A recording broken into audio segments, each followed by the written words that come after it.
Hi, it's Nono cooking again. Today I'm going to make a variation on risotto. So first thing we do is we just coat the bottom of the pan lightly with some butter. We put the rice in and we sort of season the rice with the butter to give it a good taste. Now, what I'm using today is arborio rice because, that's a standard that most people use for risotto. But I prefer canaroli, but I didn't have any today, so I'm stuck with arborio. So the first thing we do, we saute the rice. Now, again, here, you have to have hot chicken stock as you add it to the rice. And as you know, if you've made risotto, the whole key to risotto is you have to keep stirring it until the rice absorbs all the liquid. Today, I would like to give a shout out to Daddy Jack's Cooking with the Blues. I was watching him last night, and he clarified that when he made pasta fagioli, the correct pronunciation is fagioli. Okay, he asked a lot of Italians, and that's what they said. And I know that's what it is. Now, you hear pasta fazool. Well, that comes from southern Italy. That's part of the Arabic influence on that culture. It's either pasta fazool, gabagool, very bad Italian. But in addition to that, they love to truncate everything, Parmesan becomes parm, prosciutto becomes prosciutto, minestra becomes minestre. A contemporary cook who's guilty of this truncation is Rachel Ray. But then again, I can't fault her. That's part of her heritage. And that's how she learned to speak Italian. And this truncation is just part of it. For myself, I speak classic Italian, Dante Alighieri style. Another thing, when watching Cooking with the Blues, I would love to play some blues in the background, but again, I don't think that would go good with Italian cooking. I mean, I would love to play Bessie Smith, who was the queen of the blues. Now, I'll get some pushback on that. Some people will say that's Lady Day. I also had Robert Johnson, who, the legend is he met the devil at the crossroads and sold his soul in order to play the blues. And again, you have, the wannabes like Eric Clapton, whose only claim to fame is that he stole his friend's wife. But that aside, I'm a big blues fan, and I would love to play the blues. So now, again, back to the risotto, we have to stir. Again, I've asked for comments, and I've gotten 2 positive comments from the same individual on my YouTube channel. And like Isaiah, for the sake of the one good man, I will continue to cook. On Instagram, I've gotten some comments that are not so complimentary. But you know what? Just like Ricky Gervais, I don't care. Okay? You can say what you want. Speaking of Ricky, I was watching him hosting the Golden Globe Awards. And, in order to host an award show, you have to roast the audience, you have to roast the nominees, and it's all part of the same shtick. And I was watching one, and I don't remember what year it was. Tom Hanks was in the audience with this enigmatic look on his face, and I couldn't figure out what the hell he was thinking. And the closest I could come to was that You know, he looked like a woman with a bad case of PMS. But, you know, that's neither here nor there. And again, the rice is slowly absorbing chicken broth. And let's see. The one I'm drinking today is the California Blend. It's a $12 bottle of wine. I learned a long time ago that there's no correlation between price and wine. I mean, you know, this is just as good as some blends that I bought that are twice the cost. You know, my favorite blends are from Paso Robles, California. You know, and I do have $200 Bordeaux sitting in my wine cellar, but I'm not going to drink that every day. That's just for special occasions. So, again, just good taste, good body. I really enjoy it. So, it's great for an everyday wine.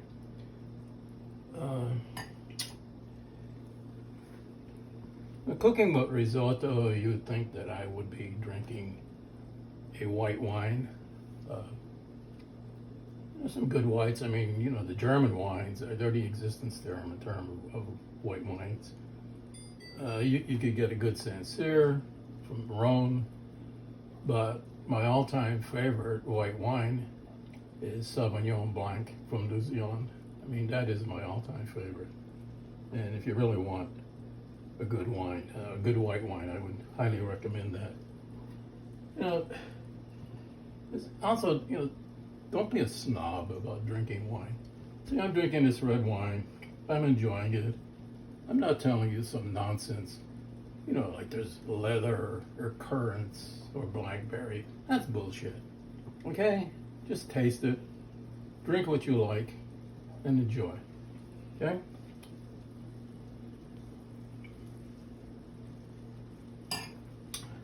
And we stir some more. Looks like it's time to add some more chicken broth. Again, the chicken broth has got to be hot.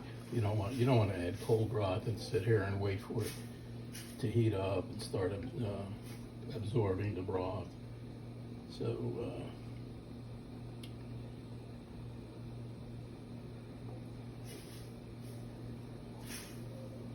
today's risotto is going to be a twist on it.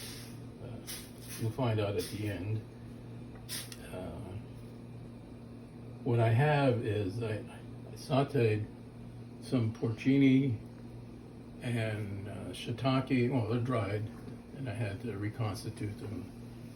But what I did was I sauteed them with some truffle essence, and that will bring out the flavor of the porcinis. And in addition to the mushrooms, I'm going to add some shrimp when the time comes. And so keep cooking here. Another interesting sideline. I mean, I won't cook it today, but my friend up the street gave me a homegrown tomato, and I'm going to enjoy it later with my companion. And this, well, first of all, my friend is Italian and Mexican, if you can imagine that. But anyway, these seeds are heirloom seeds that he got from Italy. So I am really looking forward to trying this in a salad, you know, a little oil and vinegar and garlic and some basil. I mean, you know, tomato and basil, God, they go together. You know, that's another thing. If you watch me cook, you know, you can always tell a novice cook because they measure everything, all right? And as far as measuring, like Marcella Hazan, in my opinion, has probably the most authentic Italian cookbook. Uh, but again, that's for people who like to measure, and that's for novices who are trying Italian cooking maybe for the first time. But you can always tell an experienced Italian cook, and I'm not bragging, but I think I'm pretty good. You'll never see me measure anything. Because Italian cooking, you got to take advantage of all your senses, sight, smell, taste, know what goes with what. You know, basil and tomatoes have an affinity for each other. Lamb and rosemary has an affinity, and I can go on and on. But again, as you become more experienced, you learn this. You know, it's time to add some more broth. And at this point, I will put in the mushrooms. This looks like it might be too much, but I guess not. It'll disperse pretty well. And again, you know, again, like I said, you watch me cook, you can't smell, you can't taste, and all you're looking at me going through the mechanics of cooking. And I really wish that you could not only smell this, but also taste it when I'm doing. You might want to follow my example and do it yourself. Okay. You know, the whole thing, well, again, just like pasta, risotto, you can either cook it al dente, or you can cook it well done. You know, again, you really don't want risotto to be too well done, because then it's kind of mushy and it loses its flavor. But you do want to cook until all these flavors, like the mushroom flavors, are absorbed into the rice. And now we will add some shrimp here.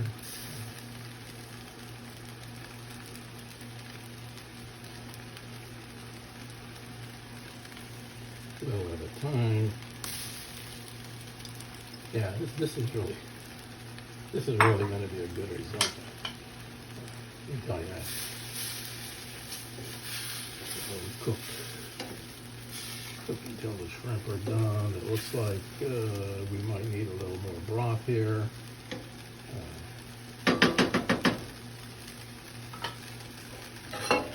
So we'll put the last part of the broth. Again, like I said, I don't measure. I just go by sight and feel. This is 1 cup of rice, and I just estimated that was enough liquid for 1 cup of rice. It looks like it's right. So just keep stirring here as we go along. Yeah, as I said many times, I appreciate any comments.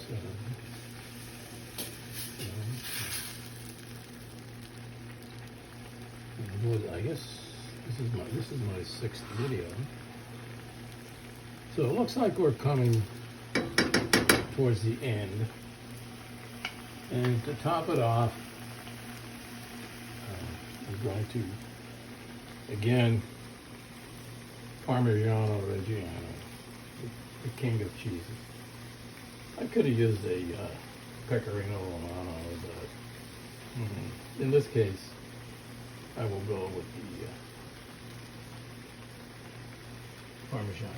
All right, now, what's the twist of this risotto that I mentioned early on? So I will now reveal what I am going to do. And this is in order to make the risotto more creamy. I am using some Salvadoran crema. Okay, and this will make the risotto very creamy. And again, this is a crossover, Italian and Salvadoran cooked risotto. Well, I hope maybe my Hispanic friends who may be watching my show will enjoy this. You know, they might try to make a risotto like this, because as you can see, look at that. I mean, the crema is really adding to the creaminess here a bit. And so let's, looks like it's near the end here. So what I'm going to do is to turn the heat down low, put the lid on, and just let the rice absorb all the flavors. And in a few minutes, we'll be ready to eat. I hope you enjoyed this video. Again, any comments are welcome. This is Nono, or Cousin Guido, as I'm known on Instagram. Ciao, bon appetit, have a good day.